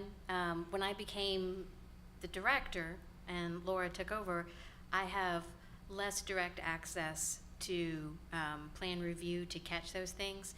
But for the first 3 years that I was here, I kept a running tally. You know, we don't reference LED lights. We require incandescent lights per our ordinance. That's just silly, you know. So those kinds of things I've created. That's it for now. Cool. Any other questions, comments? All right. So right now, the way that this is set up is to really talk about us proposing two things. First of all is adopting a unified development ordinance, and then also creating additional overlay districts for village centers, not villages, but village centers where there's actually all the commerce that's happening there. So with that, I'm just gonna run through. Go ahead. Go back just one. So the two things. So UDO. So are these separate solutions, or you do them both? Separate. At Separate, least the okay. way this is set up right now. And like I said earlier, these are just It's initial either or. ideas. You can do both. Yeah. It's just that these are pieces of. Got it. Yes. And we'll get into a little bit more, but I think the way we had it is the UDO is an umbrella. Mm-hmm. And everything else kind of falls out underneath it. Yep. You know, there are things that we talked about when we looked at the 54 West overlay, you know, bicycle parking, charging, just a lot of different things that needs to happen across the entire city, no matter where it's at. What those look like can then be detailed if they want to be different from aesthetics or characterizations in those separate village centers. So that's kind of the way kind of looked at it. Yeah, But makes at least sense. that's kind of the thinking. Yeah, this is an ugly slide, but it's to illustrate A exactly that point. Question about UDO. So that would essentially be taking the development regulations and the zoning and putting them into one document. That's Is- correct. Is that correct? That's correct. Yep. I mean, there's also a sign ordinance and a building construction Right, ordinance. so all of the ordinance criteria, whatever they are, would be in one place. That's the goal. And then the overlays could be there as well. Yeah, the UDO, again, big, like Scott was saying a moment ago, it's an umbrella for Applies things. to everything. Yeah. Yep. Yep. Yep. And then we can get more specific with overlays over time in terms of, okay, here's the way how we deal with the village centers within each village. That's within Peachtree City. Yep. All right, so I'm gonna back up. That was the end. That's it. We're done. No. So again, these are initial ideas that we have, but solution number one would be for us to focus first on adopting a unified development ordinance on this. So the idea on this, and this can be conversational right here, is as Commissioner Leoto, Commissioner Leoto, go ahead and play that, was saying earlier that we would bring in a number of ordinances into one document, and then as well we could also bring in the others as appropriate as well. So that way, again, we're consolidating things, we're focusing as well in terms of addressing the areas for improvements, all at the same time on this. So that's what we're initially proposing under this setup right now. And again, what issues will it solve? It'll solve, I actually have a whole list. I'll go ahead and skip to the end again. Very initial list is that the benefits of adopting this focuses our approach on zoning and land use. It gives a focused approach to the two major ordinances that I was mentioning earlier. It'll make sure that we have requirements for all land use categories, fixes contradictory standards, eliminates obsolete language and requirements, promotes modernization. We always talk about EV charging stations. There's probably other things that we don't even recognize because we don't know what we don't know, but there's additional things that we could bring into that. And the idea behind this, hopefully for city staff as well, and ultimately for city council, is that it'll improve just administrative efficiencies. I think it would also help the development community to be able to look at the document and understand exactly what they need to do and find it in one place and have links in it to go from parking to landscaping to whatever in one document. Yep. That's a good idea. Yep. Who can lead this solution? So here's the big ask for us. So obviously there was a group, steering committee, I believe it was May of last year that was happening. Yep. Don't know the reasoning behind it, but obviously didn't move forward on that. But, you know, we do have individuals and volunteers for the city who are obviously very involved in planning and helping with things like that, and that's us. And so the idea is that we could be heavily involved in terms of serving as the steering committee for the UDO. Having said that, there are, of course, things like I was kind of mentioning and alluding to a moment ago. There's obviously things that we don't know that we don't know. And the idea behind this as well, when we approach city council, is, you know, we could be very clear with that. There are opportunities that we would, Scott and I have already talked about in terms of bringing in experts that can help educate us and help guide us through this process. There's obviously the consultant that was previously used as well. That could be an option, hopefully, on this as well. But the idea, again, is like we can help steer this, but it doesn't have to necessarily just be us on this. Any thought around a citizen survey of what we would include in a proposal like this? So when I looked at the RFP response, I did see that there was opportunities where, of course, citizens could come and meet and voice their input and all that stuff on that. I would imagine that would be part of the process on this. Robin, do you have any thoughts on this? What you're talking about is the UDO process. Yes. And we put out an RFP, and we got some consultants leading it. We have to accept the reality of canceling a contract in the consulting industry and what that does to their timeline and their business model, and what it does to us in the planning environment. So it may be more difficult for us to find consultants within our budget or who are local. That's just the reality. Because we canceled a contract already? Yeah, and it's not the first contract that we have canceled in the planning. We also canceled the LCI contract. So that continues to build our reputation in the industry. So that's just, I don't want to sugarcoat it. Sure. So if we're looking at a consultant to lead this process, which I highly encourage we do, then we just have to be prepared for us to maybe get some different responses or have some flexibility in what we include. Always in any planning environment, do public outreach. Yes. Whether that's through a survey, through public meetings, through pop-ups. Expect that there's a lot of people who have general ideas but not specific ideas, but then you're going to have also those people who have very specific motivations and ideas who, you know, and so you're going to get a wide variety, and you want to expect some people being frustrated, I don't understand these questions, and that's okay because they don't have the experience or exposure. So I'm just setting the groundwork of when you reach out to the public, it's a good thing, but it's a process, and you have to be prepared for a range of inputs. But you want to use those inputs. Don't ever waste anybody's time, right?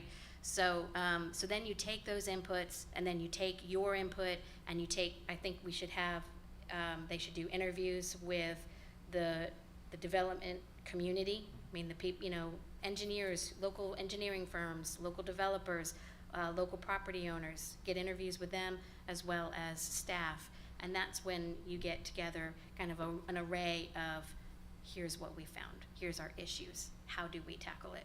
And then come back to the planning commission and say, how do you want to tackle this? Do you want to do this in a conglomerate, here's different opportunities, here's what other communities are doing, here's what maybe lines with your vision, and you all kind of get more into the nuts and bolts at that point. Robin, I have a question. With respect to trying to get a consultant, some of the difficulties that you just described, would it be helpful that, we get from the council, yeah, we want to do this, and that the council... Well, we wouldn't be able to do this without council approval. No, but what I'm saying is if at the last time we approached the UDO, there was some differences of opinion as to where we should be going with it and what we should be doing and how to do it. It sounds to me that if there was a direction given, And maybe, that would be helpful to find consultants and get more consultants so that Oh, they yeah. know the council is behind the effort. And, Right. and we do have a presentation on the 12th. and so that would include some of these items that you would want addressed. Yeah. And then council could say, I'm not interested in doing architectural guidelines for Wilshire Village, but I am interested in doing golf cart parking requirements in all village centers. Those kinds of conversations up front are very helpful, yes. But keep in mind that what you're talking about is creating a UDO. It is not changing anything that's actually on the ground. Correct. It only changes the future. It doesn't change any zoning. It doesn't even give anybody rights to change their zoning that they don't already have today. And that's really what we were looking at is, my thinking was, as we go forward, we're really at the point where it's redevelopment. We're at the point where I there's think we really need to say that. not very much new development. I think we yeah. need to continue to say that, because there is a faction who are interested in expanding our borders. Yeah. And so we need to be very explicit as to why we think it's redevelopment. And I guess I'm looking at it, and maybe that's something we need to talk about further. I mean, I'm looking at it as within current bounds right now. Current city limits, we're built out. Very few parcels remaining, and those that are not easy to do things with, as we've found out. But really looking at redevelopment, and I expect there's going to be, as we go forward, a significant amount, whatever that looks like, and whenever that does happen, a significant amount of redevelopment. So what do we as a city want that to look like?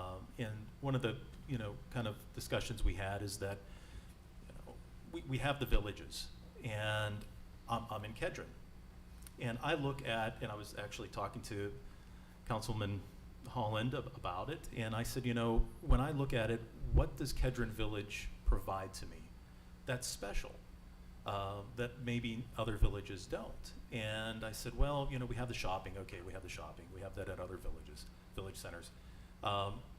We have the aquatic center. That's in Kedron, but that's for the entire city. So I started thinking, what can this do as we go forward in development to put some character back into maybe what has been lost in many ways since the original village concept started. And what does that look like? Is that something we do want to do? Does each village center have a little different character, but still have it tie into every other village center? So that we don't just have piecemeal, this doesn't look like here, but give it a little character. Try to start bringing back some of that concept. And here's an opportunity to do that as we redevelop some of those areas to be able to do things like that. It could be something as simple as, well, yeah, the signage is a little different, the colors are a little different, the architecture is a little different, or maybe we don't want to do that. So those are just some things in the details that we can be taking, a look at as we go forward. But, I look at it as here's an opportunity. I think we have, and again, as Kenneth said, you know, whatever the real reason or whatever the reasons were for the UDO not going forward, it is what it is. But I think, and I'm really glad to say it, I mean, I think we have an energized and enthusiastic group of people, and I'm looking around, and this is not a requirement for anyone to be on, but would definitely love you to be part of this. But I think we have just sitting here, you know, several people who are excited about doing something like this, and that in some ways is unique, because a lot of times you don't have that. Let somebody else worry about that. That's not us, but that, what we're looking to do affects every one of us. And, you know, will everything be perfect? No, but I think this is an opportunity to make it the best it can be with what we're able to do with it. And I think that, at least in my mind, is one of the goals, is to make Peachtree City the best it can possibly be. And here's a good opportunity to do that in a UDO type environment.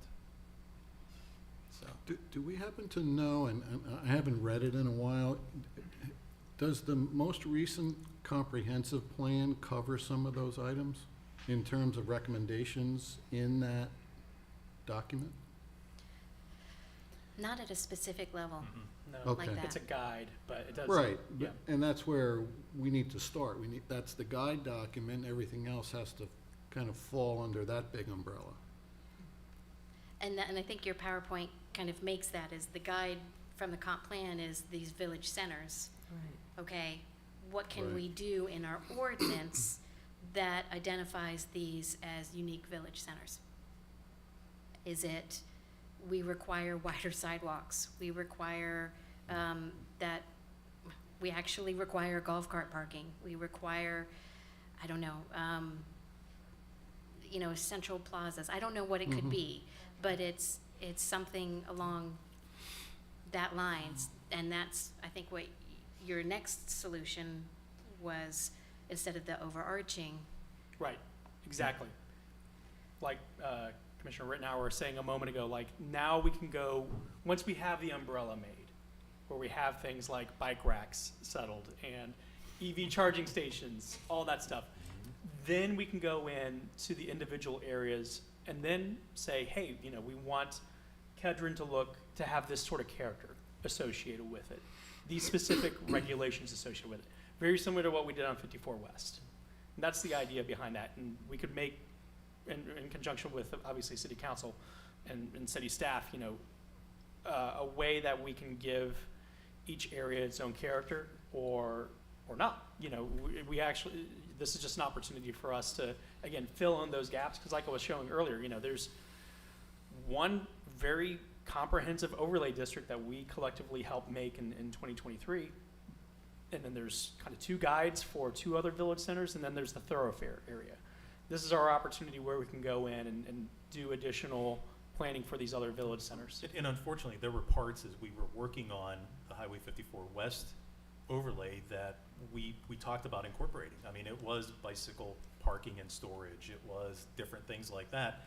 And at that time, it said, well, that is going to look to be part of the UDO. And unfortunately, then the UDO didn't go forward. So we know there are gaps even in the good work that we did from last year that we have to go back and take care of. Exactly. Yep. And again, the UDO sets the standards, the baseline for everything that we would do. That's really important for us, and then we can customize with the overlays and additional regulations from there. And again, some of the things that would do improvement, again, handling improvement-wise, giving the village center its own unique identity, reducing uniformity as we see fit, and this is something that Scott and I talked about as well, and something that we all talked about when the West Park, the area by Carrabba's and all that, you know, they went in and did a bunch of stuff, and you know, we didn't have an opportunity to take a look at it beforehand. You know, the idea is as well that maybe we could define consequences for any sort of road development that happens. Right. I'm sorry, I always see little bandits wearing their masks. But that's basically it in terms of the ideas that we have right now. Like I said earlier, you know, this is still very much a work in progress. We're absolutely open to discussing any further feedback on this. This is not just Scott and I putting this together at all, but that's the idea behind this. So step one in terms of, you know, with the current things that we have right now, what the plan is to go to city council in terms of saying, let's create the UDO committee, just to start off on this. There's been some questions about, like why a UDO committee on this and bringing in all these resources. This is gonna be really complex. It's gonna be really important. The scale on this is really big, et cetera. So, we wanna make sure that we have a committee and expertise available to us to make this single document as strong as possible and, just do the job right. We could as well, allow the planning commission members to serve as committee members, given our expertise and history with all the regulations. It'd be great as well to, as appropriate, at least allowing, us to engage with the planning department, city engineers and other identified staff just to help on this as needed. And again, the permission to access professionals on this as well. So that's step number 1. Step number 2, obviously you can see this is very detailed. When we finalize and adopt the UDO, like I said, it's a work in progress. Again, we finalize it and we adopt it and make sure that it goes into effect. Then we can produce the new overlay districts for village centers from there. And I didn't include this on here, but it's step 4 that we could consider, as well as maybe going back and revisiting some of the ones that we do have right now and updating those to be consistent with the type of scale that we do for any sort of overlay districts as a group on this. And that's the plan as it stands right now. And we went back and forth, a couple times as to, what, is it the chicken or the egg? Is it, and I know there's been some discussion, let's look at doing another overlay to go ahead and get things moving, which makes sense in some regards, but then I took a step back and said, well, are we again making a patchwork, and how are we going to pull that all together? Both of them are going to have to be done. There's no doubt about it. It's thinking from a requirement standpoint. You need to know your top level requirements before you can get into the details, but you still need to know some of the details to drive your top level requirements. So it is kind of a chicken and the egg sort of thing. And I think some of the lessons we learned, some of the things that we've learned from the 54 West, with what we put in there and what we weren't able to put in there, and then looking at the other overlays and special districts as to, well, what's in there and what's not will drive part of those top level requirements that we're looking for. And then of course, looking at other jurisdictions, it's always one of those things. I know I go back to staff all the time, well, what are other people doing? I know Fayetteville has a UDO. I haven't had time to read it yet, but they have a UDO, and let's utilize some of the things that we see out there and go, you know what, I didn't think about that. That's great. Let's put that in there, or, well, you know what, that doesn't apply to us. So utilize what's out there in the communities now to help us along the way, and I think that'll really, broaden some of our thinking as to what can and can't be done, or what should and should not be done. So time length, keep this in mind, a full UDO takes 18 to 24 months. We just did one section, the administrative variance section, and it took 2 meetings that were each about 2 hours discussing, maybe this last one wasn't, but, so take that, and there's a couple 100 sections in the UDO, or in the 2 appendix.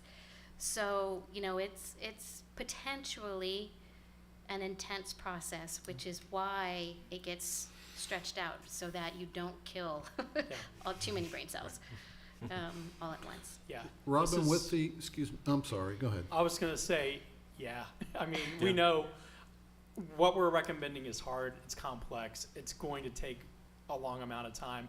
I thought about, even just for tonight's discussion, trying to put together a timeline. I don't know what it is, but it's not going to be. It's not going to be 2024. No, it's not a 6-month thing, and here's a nice pretty package that we hand over. No, it wouldn't be that. If we were to break it into sections, which is what you don't want to do. I noticed solution number 3 wasn't piecemeal. Yep. But that's kind of how we've been dealing with things, which is why we have some contradictory language. My question was about the process to get these various things approved. So if we did just the UDO and didn't handle the village design criteria document information, that the UDO would require council action, Absolutely, right? yes. Then if we waited and did the design stuff as a second step, it would require another council action. Absolutely, yes, So sir. that makes me think, let's do it all together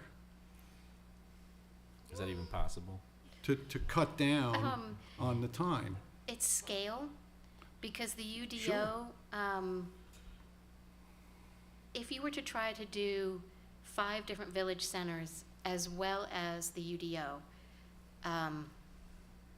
Just a suggestion. yeah. Timeframe, I mean, No, I it's get, good. I do And get we've it. thought I- about that too, and like I said, I think as we go through, if the direction is, okay, we're doing UDO, again, I think as we go through and start looking at things, we're gonna go and start picking pieces out of those village centers.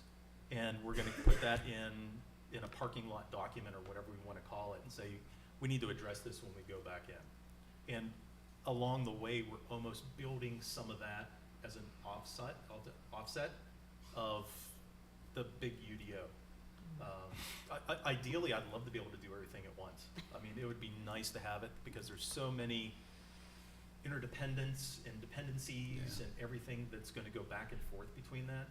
But I do think from. Justin wants me to say there's 7 village centers, not 5. There's 7, and I was gonna mention 7. Right. I mean, that is in itself, I mean, I can't remember how long, I hate to say last year, it took a while for us to go back and forth on 54 West. Mhm. so we're compiling I think 8 we're different compiling- things. Right, as we hit, just perfect example was lighting.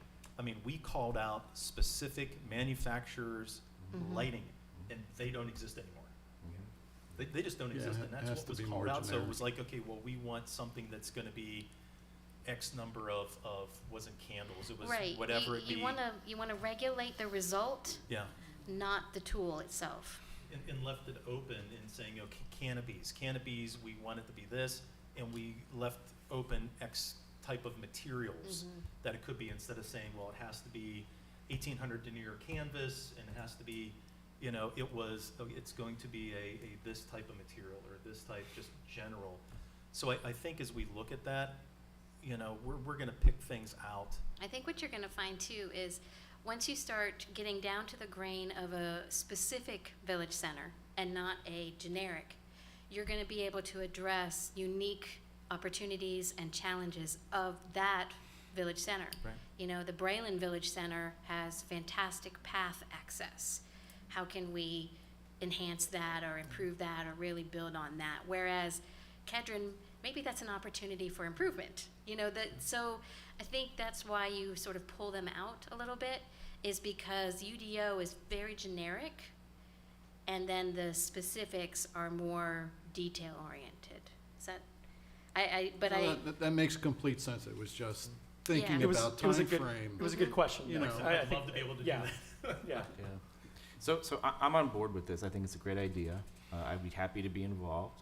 The thing that I'm nervous about is everything that we would propose has to be adopted by council, right? And we have proposed things in the past as this group of people, 5-0, that is not, accepted by council.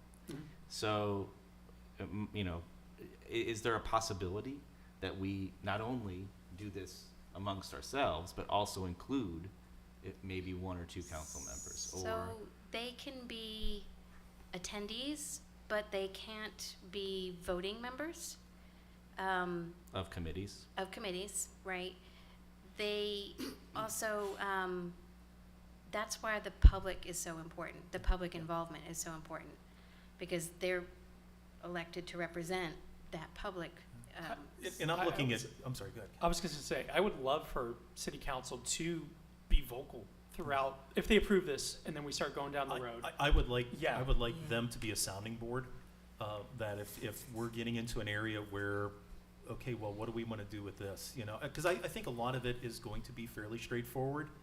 But it's going to get, I think, as we get into more of the specifics in the village centers, that's where I see it's going to be more, I don't want to say contentious, but I don't think that's the right word. Well, as soon as you start talking about a specific location, that becomes somebody's backyard. Right. So That is where I see it having more,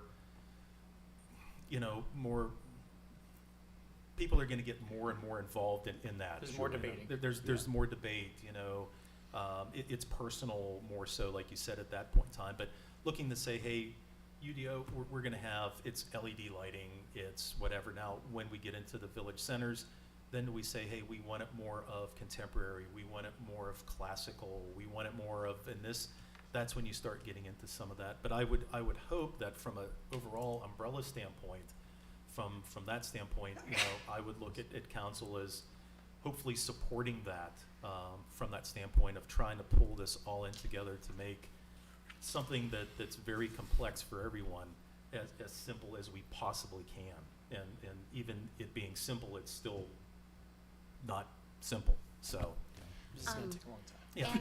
And, you all are appointed, right, by council?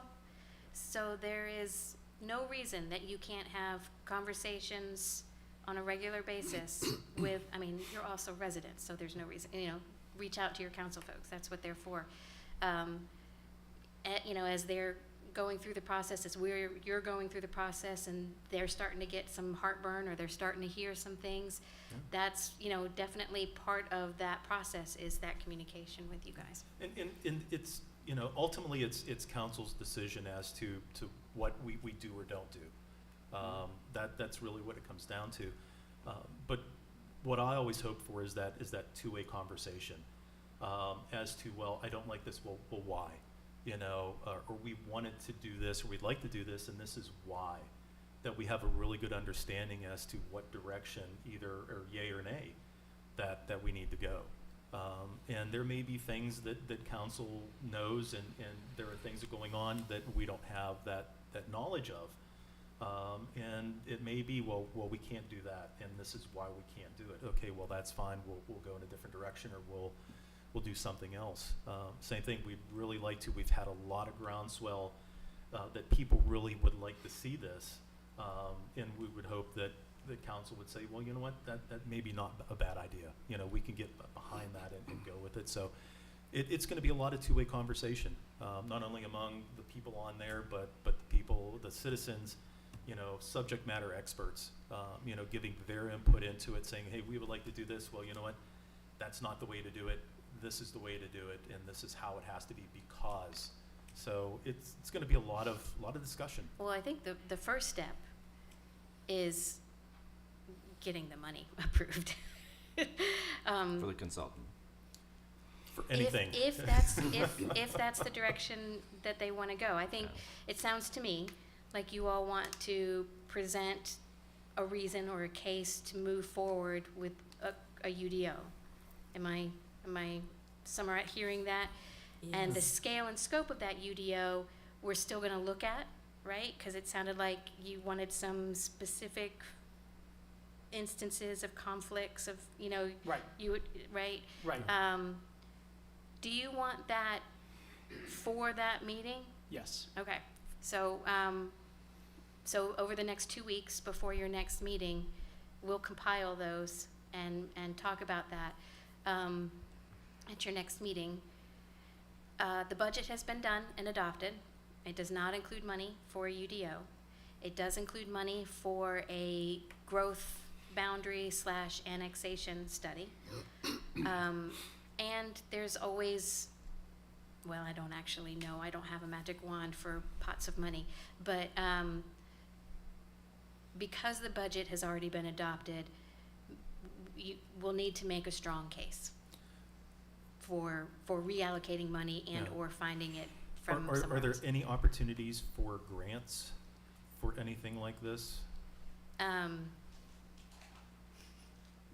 Just to throw that out there. Not unless we were going to specifically talk about energy consumption. There's a lot of energy grants right now. But even that, they want stuff on the ground. They want a plan for electrical charging station kind of stuff. It's much more specific for them. Well, I I will mean, look into it. That is part of what we will be discussing. I mean, no doubt is whether it's for EVs, whether it's golf cart charging, whether it's. They're gonna want, so the Energy, Department of Energy Yeah. grants right now are for, you create a plan where they go, what they look like, how you're gonna get the easements for it, and then how you're gonna actually build it. Nothing, I construct mean, and I'll let this, I mean, you've dealt with those before, so, I mean, anything from whether it's state, county, Not anything. Not unless, the money comes when we're trying to address a specific problem that organization has identified. Okay. We don't have blight or kind of, we don't have any what are called opportunity Right, zones. A lot of this, it doesn't even ARC grants, because we're not one of their identified areas. You know, there's not a Okay. lot of grants out there Sure. for this. Just like I said, just wanted to throw that out Yeah, there for take any a look at it. funding opportunities, so, okay. Robin, I have a technical question. Mhm. With this committee establishment, would there be a limitation as to the number of planning commissioners that could be on it? From Well, like a any- sunshine law Any thing? committee, we would have to post notification of, make ADA accessible. I mean, we would do that if there was one planning commission or all five. We can't, or we shouldn't, have more than 2 city council people. And I don't even know if they can, I think they can be ex officio members on a committee, I Okay. think. I don't know if they can be voting. But regardless, we would always advertise that a quorum may be present anyway. Okay, We would meet those rules. that answers it. Okay. So I recall during COVID, there was an opportunity for us to do video if we couldn't make the meeting or something like that. Is there an opportunity perhaps to do something like that as far as the steering committee is concerned? As long as we're not voting, I think the governor took away the ability for voting to occur remotely unless there was some kind of health emergency. But just to have a workshop discussion with a committee, I don't see any reason why we couldn't do a combination of in-person and remote. We'd want to do, I think we should do both.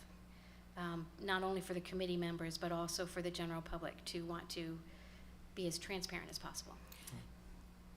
I think it would be great if we could. I think Mhm. this is a great idea.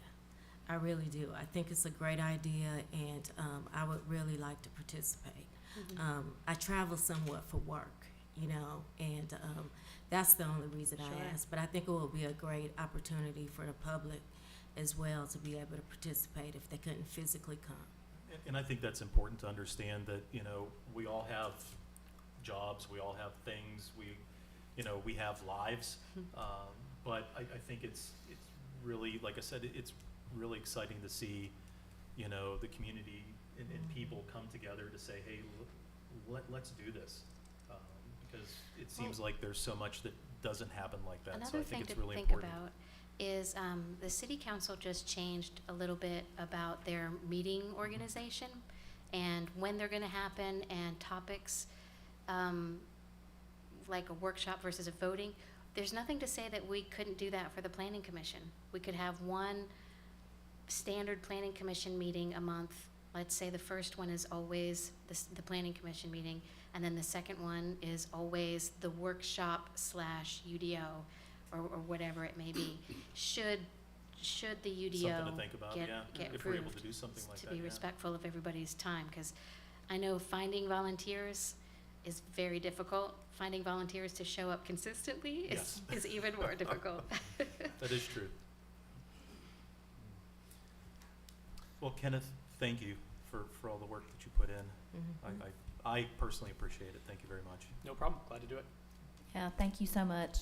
I can tell you put a lot of effort into it. Very nice It's job. a lot more to go, guys. We've scratched the surface. Yes. Barely scratched the surface, Yes. so, yeah. So it sounds as though there's already a meeting that you have scheduled to do a presentation. Yes, we are going to, this is the work in progress version for us to go in front of city council, us meaning Scott and I, Okay. on September 12th to propose this idea and provide the initial recommendations. And you're gonna ask for budget at that as well? I don't know. I think- don't I think- know because I don't know. If I we think it's need- something to bring up, Yeah, what that. we'll have to talk If we about it. need budget, Yeah. you should request it as We- early as possible. I don't think, I mean, I don't even know where we could come up with the number. I mean, I know the number that we had for the previous Mhm. UDO, you know, and that's a starting point to say, you know. Well, it- and that it- was, It could be this, it could be. yeah, I mean, I'll be very frank with you guys, that was a very low price. Oh, yeah. It was only 80,000. I would expect at least 120. I was shocked when it was only 80 at that time. It was very low. I wouldn't expect to get that kind of price. It's comparable to the growth study, annexation study that's been budgeted. I mean, unfortunately, professional time and travel and everything, it's not inexpensive. Mhm, mhm. Yeah. It's September 19th No, is the Oh, second right, meeting. September 19th, that's right. Either that or September 5th. That was Definitely the not September. 19th. Yeah, it's Okay. 19th. It was the 19th. I don't know, I kept Okay. thinking the 12th. Yeah. If we I don't know, don't sorry. get budgets for this, Well, We'll be here. that doesn't mean it's dead in the water. I mean, we've done the initial legwork of identifying problems. There's some of those that we can do piecemeal. okay. There, so it doesn't, don't throw the baby out with the bathwater, right? So you'd be our leader, not the consultant, leading us through? That's okay, that's what I'm here for, that's why you guys pay me. Okay. Fair enough. So is there anything that the two of you need from us prior to September the 19th? I would say if there's any kind of recommendations that you've wished that there were ordinance for. Mm. Tonight came up a bypass lane. Do we want to have a requirement for bypass lane? Okay. The one that I always bring up is, it just blows my mind, we're the golf cart community of the world, and we don't We have no even golf cart discuss or parking. talk about golf Yeah. cart Rockstar parking. golf cart. Right, rockstar parking, right. So if you've got things like that that are off the top of your mind, that would help me, because putting together this list. Yeah, document them and send them out. Okay. That's- Yeah. Yeah. Okay. Yeah. And yeah, we want to be transparent as well with you guys, so, I'll probably send out additional versions of this. I would love for us just to keep talking about it as it's appropriate. Great, yeah. Yeah, Very great good. job. Perfect. Thank you again. Yeah, no problem. We have short-term rentals, public hearing at your next meeting. Yes, we got lots of work to do, folks. Because after short-term rentals comes chickens. We're gonna be talking chickens. Chickens, all right. Oh, So okay. we've got lots of work to do, and I don't want to, I've already pushed that public hearing a couple of times, so I do want us to keep that. Yeah. Great. Time We frame. definitely need to Yeah, get yeah. back to that. Okay. And what is the chickens? I don't. Chicken get coops? that. We're, Oh, City Council has asked for us to explore what other communities are doing for, I don't know what you call it, residential Chicken coops? chickens, Oh, okay. Like having Whatever it livestock may be. on Okay. your property? Yes. backyard chickens, Backyard chickens. backyard fowl, Yeah. just to see what's out there, what may or may not be appropriate for Peachtree City, and see if they want to move forward with that. Okay. And the short-term rental discussion is next meeting? It is. Okay. And what's the date of Which it one again? is? The 22nd? 22nd, okay, yeah. What? 26, Oh, 26. 26. yeah, Sorry. Yes. Okay. So one of the things I think was brought up when we had the last discussion, or when we touched on the next short-term rental, was, or do we have what came out of council? We have Or- what you sent to council, Okay. and they denied.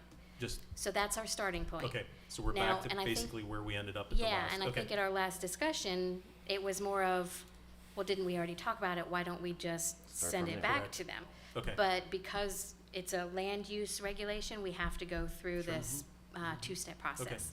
Yep. And so you know, you will get that, basically what you got last time. I'm just gonna repackage it, change the date on it, Great. and send it out to you guys. And, What, that'll, was there any feedback from council other than, well, they were split. okay, And do keep in mind, we have a different council now. correct. Yeah. So, you know, the split at the time was, some thought it was too restrictive, and the other end Not was not restrictive restrictive enough. Right, And, okay. Understand. Okay. Okay. and so, yeah, I think starting where you ended is a good point. Mhm. And Yeah. then as we review that and you go, hey, I've had some second thoughts about it, that's definitely what we'll talk about at your next public hearing.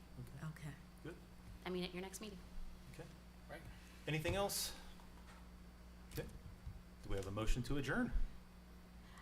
I'd So like moved. to make a motion. All those I in will favor? second it. Aye. Aye. Sorry. Meeting is adjourned. Thank you all very much. Thank you. Appreciate everything from you. Thank you. Very you. good.